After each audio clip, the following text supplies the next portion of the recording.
नमस्कार, आप देख रहे हैं लोकसभा चुनाव पर हमारा खास शो बैटल 2024 और मैं हूं आपके साथ परवीन शेख।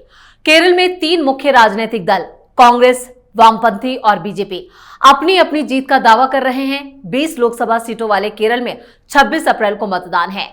सीपीआई-एम के महासचिव सीताराम येचुरी 2004 का प्रदर्शन दोहराने की बात कर रहे हैं, जब उनकी पार्टी को 20 में से 18 सीटें मिली थी। वहीं 2019 में 20 में से 19 सीटें जीतने वाली कांग्रेस के नेतृत्व वाली यूडीएफ ने भी अपना प्रदर्शन दोहराने का दावा किया है। इस बीच बीजेपी भी चौंकाने वाले नतीजों की उम्मीद लगाए बैठी है। पार्टी को उम्मीद है कि वो कम से कम तिरुवनंतपुरम और त्रिशूर सीट पर जीत हासिल करेगी। गौरतलब है कि 2019 के आम चुनावों में तिरुवनंतपुरम को छोड़कर बाकी 19 सीटों पर बीजेपी तीसरे स्थान पर रही थी। केरल में मोदी की बढ़ती लोकप्रियता से भी लेफ्ट और यूडीएफ परेशान है। तो कैसे केरल में पलट गई है बाजी, इसी पर चर्चा के लिए हमारे साथ स्टूडियो में मौजूद हैं कैपिटल टीवी के editor in chief doctor Manish Kumar और एग्जीक्यूटिव एडिटर राजीव कुमार। आप दोनों का स्वागत है। धन्यवाद। डॉक्टर साहब, क्या वाकई में केरल में बाजी पलट गई है? देखिए, केरल में जो कुछ हो रहा है, 2-3 चीजें रिमार्केबल है। कैपिटल टीवी के दर्शकों को हम लोग लगातार इस बात को कहते आ रहे थे कि ये राहुल गांधी ये बचपना कर रहे हैं, नौसिखिया व्यक्ति है। सीताराम येचुरी के साथ हाथ खड़ा कर करके या फोटो खिंचवा रहे थे ये लोग, पटना में तो बेंगलुरु में तो महाराष्ट्र में। मुंबई की मीटिंग में येचुरी ने मीडिया को अलग बुलाया था और ये कहा था कि देखो, ये कोई इंडिया गठबंधन होने नहीं जा रहा। हम जो है तृणमूल के खिलाफ लड़ेंगे बंगाल में, और मेरा सबसे बड़ा अपोनेंट केरल में है कांग्रेस पार्टी। ये सारी कवायद जो हो रही है, मेरे हिसाब से वो पोस्ट इलेक्शन, पोस्ट रिजल्ट कुछ अगर सरकार बनने की संभावना होगी तो हम इनके साथ होंगे। लेकिन दलाल पत्रकारों को आप देखिए, इन लोगों का मुंह काला हो गया है। ये बेशरम लोग हैं।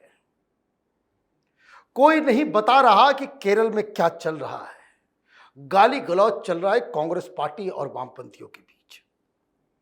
प्रियंका वाड्रा गई हुई थी, राहुल गांधी वो क्या भाषण दे रहे हैं वहां मोदी मोदी नहीं चल रहा।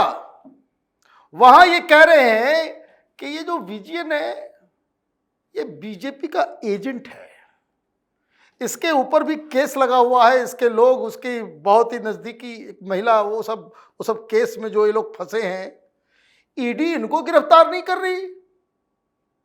इस व्यक्ति को गिरफ्तार हो जाना चाहिए। अच्छा, यहां मनु सिंघवी और कपिल सिब्बल को भेज देते हो सुप्रीम कोर्ट कि ईडी की कार्रवाई जो है वो, और वहां कह रहे हो भाई उसको गिरफ्तार कर लेना चाहिए। प्रियंका वाड्रा जा रही है, वहां पे ये कह रही है कि ये जो वामपंथी जो है ना, ये मोदी के खिलाफ कुछ नहीं बोलते, मेरे भाई को तंग करते हैं। अच्छा, तो क्यों स्टेज पे बैठी हुई थी आपकी मदर येचुरी के बगल में? वामपंथियों के साथ आप उठ बैठ रहे हो, यहां गाली गलौज कर रहे हो केरल में, और बंगाल में तुमने वहां पे गठबंधन बना रखा है। मैंने आपने बेवकूफ समझ लिया है देश की जनता को। और कहा ये सब चारण लोग, कांग्रेस पार्टी की माल पे बड़े बड़े फ्लैट लेकर के पत्रकारिता का दम भरने वाले लोग, ये कहां है? ये सही कहानी नहीं बताएंगे। लड़ झगड़ रहे हैं ये लोग। और दिक्कत क्या है कि इस बार वहां पे इसलिए चमत्कारी रिजल्ट आएंगे। आपने 2 का नाम लिया, हमारे हिसाब से 4 ऐसी सीटें हैं जहां भारतीय जनता पार्टी जीत सकती है। 2 जगह जीत के कगार पे है। और अगर ऐसा होता है तो केरल मॉडल, ये दिल्ली में बैठे बैठे ये जो है ना 3rd ग्रेड वामपंथी पत्रकारों का जो गैंग है, ये हर चीज में, अब देखिए सबसे ज्यादा लोग बढ़ गया केरल में अगर परसेंटेज के हिसाब से देखें। आइए, रवीश कुमार केरल मॉडल कर रहा था, ये वाजपेयी केरल मॉडल कर रहा था। ये सब वामपंथ का अफीम चाट के ये पब्लिक को बेवकूफ बनाते हैं। तो वो सदा के लिए ये केरल की जो राजनीति जो है इस बार बदलने वाली है। राजीव जी, क्या वाकई में केरल की स्टोरी बदलने वाली है, जिस तरह से लेफ्ट और यूडीएफ आमने सामने और उसका फायदा बीजेपी को? देखिए, बीजेपी को ही फायदा नहीं है बल्कि लेफ्ट को भी फायदा हो रहा है। अगर केरल की राजनीति को देखें, कांग्रेस वहां पर खिसक चुकी है और स्थिति इस बार ऐसी लग रही है कि ये जो राहुल गांधी हैं खुद चुनाव हार जाएं। वायनाड से भारतीय जनता पार्टी के सुरेंद्रन चुनाव जीते या न जीते, लेकिन भारतीय जनता पार्टी वो स्थिति पैदा कर चुकी है कि राहुल गांधी चुनाव हार जाएंगे। हो सकता है एनी रजा इस बार चुनाव जीत जाए, क्योंकि उनका प्रचार का तरीका और राहुल गांधी के खिलाफ विद्रोह जिस तरीके से चल रहा है कांग्रेस के अंदर, कांग्रेस के जनरल सेक्रेटरी पीएम सुधाकरन छोड़ देते हैं पार्टी। ये चुनाव से थोड़े दिन पहले अगर कांग्रेस के डिस्ट्रिक्ट जनरल सेक्रेटरी, वायनाड का जनरल सेक्रेटरी पार्टी छोड़कर भारतीय जनता पार्टी में शामिल हो जाता है, तो ऐसा नहीं है कि वो अकेले दम पर भारतीय जनता पार्टी में आया स्वागत करवाने के लिए। उसके साथ उसके संगठन के और लोग हैं जो राहुल गांधी से चिढ़े हुए हैं, राहुल गांधी के खिलाफ वोटिंग करने की सोच रहे हैं। अब भारतीय जनता पार्टी चुनाव जीते या न जीते, लेकिन एनी रजा उनसे तो किसी मुसलमान को परहेज नहीं है। जिन मुसलमान वोटरों के लिए राहुल गांधी ये अमेठी छोड़कर वायनाड गए, वहां वामपंथी पार्टी से मुस्लिम को दिक्कत नहीं है, वामपंथी पार्टियों को वोट देते रहे हैं मुसलमान वहां के। तो वो जो एनी रजा चारों तरफ घूम के जो बात कर रही हैं, मीडिया के जो अलग अलग लोकल रिपोर्ट्स आ रहे हैं, उसमें तो ये बड़ा मुद्दा हो रहा है। राहुल गांधी ने पिछली बार बरगला दिया था, कांग्रेस वालों ने वहां के भोले भाले लोगों को कहा कि देखो तुम सांसद के लिए नहीं वोट कर रहे हो, प्रधानमंत्री बना रहे हो, ये तो प्रधानमंत्री बन जाएंगे।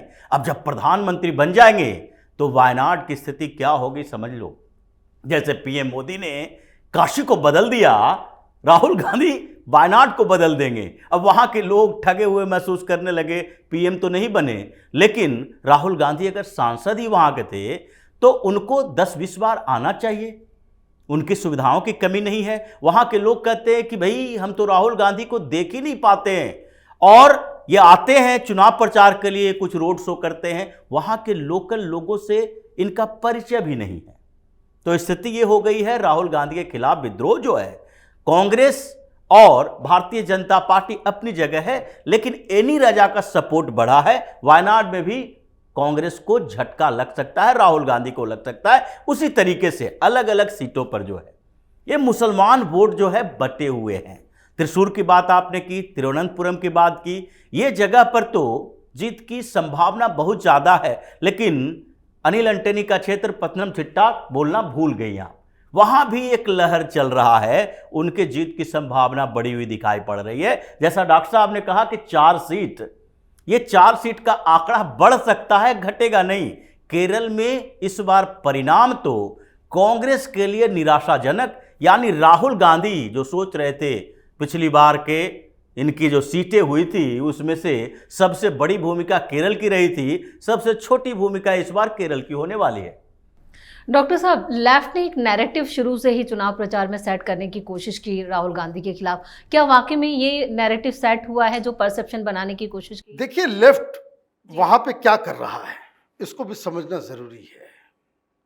लेफ्ट वहां पे सरकार में है और जो मुस्लिम वोट, हालांकि पार्टी को, उस ऑर्गेनाइजेशन को बैन कर दिया गया है जिसका नाम है पीएफआई, लेकिन अगर पीएफआई का पूरे देश भर का चरित्र अगर आप देखें और जिस हिसाब से इनके ऊपर केसेस आए और कहां से पैसा आया, किस तरीके से आया, वो इस बात को बताता है कि पीएफआई का जो रिश्ता है वो कांग्रेस से कहीं ज्यादा मजबूत वामपंथियों के साथ है। पीएफआई पे सबसे बड़ा आरोप क्या लगा? पीएफआई के ऊपर सबसे बड़ा आरोप लगा कि वो चाइना से पैसे को घुमा करके वेस्ट एशिया के जरिए वो केरल पैसे लेकर के आ रहा था। अलग अलग बिजनेस के नाम से फर्जी बिजनेस ऑफिस जो है वो दुबई में खुला हुआ, पैसा जो है चीन से आ रहा है। एक नॉर्मल कॉमन सेंस की अगर हम बात करें तो जो वामपंथी है हिंदुस्तान के अंदर में, उनको चाइनीज फंडिंग अभी भी होती है। ये चाइना से पूरा इनका जो है कनेक्शन जो है वो दे आर ऑल कनेक्टेड। और इसलिए ये जो मीडिया में एक नया दिल्ली में खास करके वो जो वामपंथी, वो जो चाइनीज अर्बन नक्सल टुकड़े टुकड़े, ये जो माहौल जो बनाया जा रहा है कि एनी राजा को वायनाड के मुसलमान वोट कर रहे हैं, ये बिना सिर पैर के नहीं है। और प्रधानमंत्री मोदी ने जो बात कह दी कि जैसे ये भागा अमेठी से, मतलब हार गया अमेठी से, वैसे वायनाड से भी ये भागेंगे। और जो कांग्रेस पार्टी के अंदरूनी जो जानकारियां मिल रही हैं वो ये कि अगर अभी आप ये डिक्लेयर कर दें कि आप दूसरी सीट से भी लड़ने वाले हैं अमेठी से, तो वायनाड में लोग वोट नहीं करेंगे। क्यों? फिर लोगों को समझ में आएगा कि अगर अमेठी जीत गया तो ये जो केरल छोड़ के भाग के चला जाएगा अमेठी। अब जो जानकारी ये मिल रही है कि जैसे ही वोटिंग खत्म होगा 26 को 27 को ये अमेठी का की घोषणा कर देंगे कि ये अमेठी से चुनाव लड़ने वाले हैं।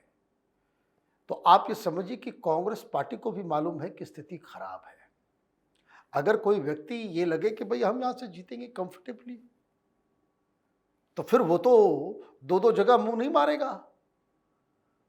तो ये जो कांग्रेस पार्टी जो फंसी है इस बार, वो अपने कारणों से फंसी है। न ये ठीक से क्रिश्चियन बन पाए, न ठीक से हिंदू बन पाए, न ठीक से मुसलमान ही बन पाए। ये न घर के रहे न घाट के रहे। राजीव जी, कट्टरपंथी मुसलमानों की अगर बात की जाए तो उनके लिए हमेशा से ईसाई समुदाय जो है केरल में बड़ी चुनौती रहा है, लेकिन इस बार उनका रुख क्या रह रहा है? देखिए, कट्टरपंथी मुसलमानों के लिए क्रिश्चियन टारगेट नहीं रहा है, लेकिन क्रिश्चियनों के लिए मुसलमान टारगेट रहा है वहां, क्योंकि क्रिश्चियन और हिंदू ये दोनों वहां पर इस्लामिक कट्टरपंथ से ज्यादा प्रताड़ित हैं। क्रिश्चियन कन्वर्जन करवाता है, मिशनरी है वहां पर, लेकिन कोई क्रिश्चियन टेररिस्ट ऑर्गेनाइजेशन केरल में नहीं है। लेकिन इस्लामिक टेररिस्ट ऑर्गेनाइजेशन है। जैसा डॉक्टर साहब ने कहा, पीएफआई की बात है, पीएफआई से पहले सिमी भी वहीं पर ट्रेनिंग कैंप चलाया करता था। सबसे बड़ा नेटवर्क उसका उसी का था और उसी के नेटवर्क का इस्तेमाल करके पीएफआई बना। ये केरल इस्लामिक जिहाद का एक केंद्र रहा है बहुत समय पहले से, कांग्रेस के समय से, जब सरकारें कांग्रेस की हुआ करती थी केंद्र में भी। तो इसलिए क्रिश्चियन जो वहां हैं वो थोड़े से दिग्भ्रमित रहे पॉलिटिकल मामलों में, धर्म के मामलों में नहीं है। धर्म के मामलों में वो जानते हैं कि वो मुसलमानों का विरोध करेंगे, लेकिन पॉलिटिक्स के मामलों में दिग्भ्रमित हो जाते हैं कि हम सपोर्ट किसको करें। ज्यादातर कांग्रेस को सपोर्ट किया करते थे, लेकिन जैसे ए.के. एंटनी जैसे बड़े नेता थे कांग्रेस में, क्रिश्चियन कम्युनिटी उनके साथ थी। लेकिन अब स्थितियां बदल चुकी हैं। भारतीय जनता पार्टी लगातार वहां पर अपने लिए बेस बनाने में क्रिश्चियन कम्युनिटी का भी इस्तेमाल कर रही है। जैसे त्रिशूर में कैथोलिक जो हैं वो सुरेश गोपी को फुल्ली सपोर्ट कर रहे हैं। यहां तक कि वामपंथी डोमिनेटेड गांव में पिछले दिनों एक रैली करने के लिए गए थे सुरेश गोपी, और वहां पर ये रिपोर्ट्स आ रही है कि वामपंथी डोमिनेटेड गांव है, वहां पर लेफ्ट पार्टी के सबसे बड़ा सपोर्ट है, लेकिन फिर भी वहां पर हजारों लोग गांव से निकलकर गोपी के साथ घूम रहे हैं। क्योंकि वहां क्रिश्चियनिटी का प्रभाव है। तो इसलिए जो केरल में अभी स्थितियां बदली है उसमें कांग्रेस के अपना निकम्मापन तो है ही, और साथ ही भारतीय जनता पार्टी मेहनत कर रही है, और दूसरे तरफ जो उम्मीदवारों की अपनी स्थिति है, जो डर के इधर से उधर भाग रहे हैं कांग्रेस पार्टी के लोग, उसमें शशि थरूर जैसे लोगों की स्थिति तो यह है कि वो अपने नेताओं को साथ नहीं जोड़ पा रहे। राजीव चंद्रशेखर ने इतना बेहतर तरीके से वहां मैनेज किया है, क्यूआर कोड निकाल रखे हैं, और जो भारतीय जनता पार्टी का नेता कार्यकर्ता, छोटे छोटे स्तर का कार्यकर्ता जो है, वो क्यूआर कोड स्कैन करता है और अपने दिन भर की एक्टिविटी उसमें डालता है कि हमने आपके लिए ये काम किया है। और इससे जुड़ाव ऐसे हो रहा है कि भाजपा के कार्यकर्ताओं का मनोबल 3 गुना ज्यादा बढ़ा हुआ है। और पिछले दिनों जो अन्नामलई ने शशि थरूर की औकात बताई कि ये जब कांग्रेस के चुनाव लड़ रहे थे, यहां पर 2 लोग इनके साथ आने के लिए तैयार नहीं थे। कांग्रेस पार्टी की स्थिति यह है कि शशि थरूर के साथ चलने में वहां का कोई लीडर डरता है कि गांधी परिवार की टेढ़ी नजर न पड़ जाए। कितनी बार राहुल गांधी या प्रियंका वाड्रा तिरुवनंतपुरम में प्रचार करने के लिए गए।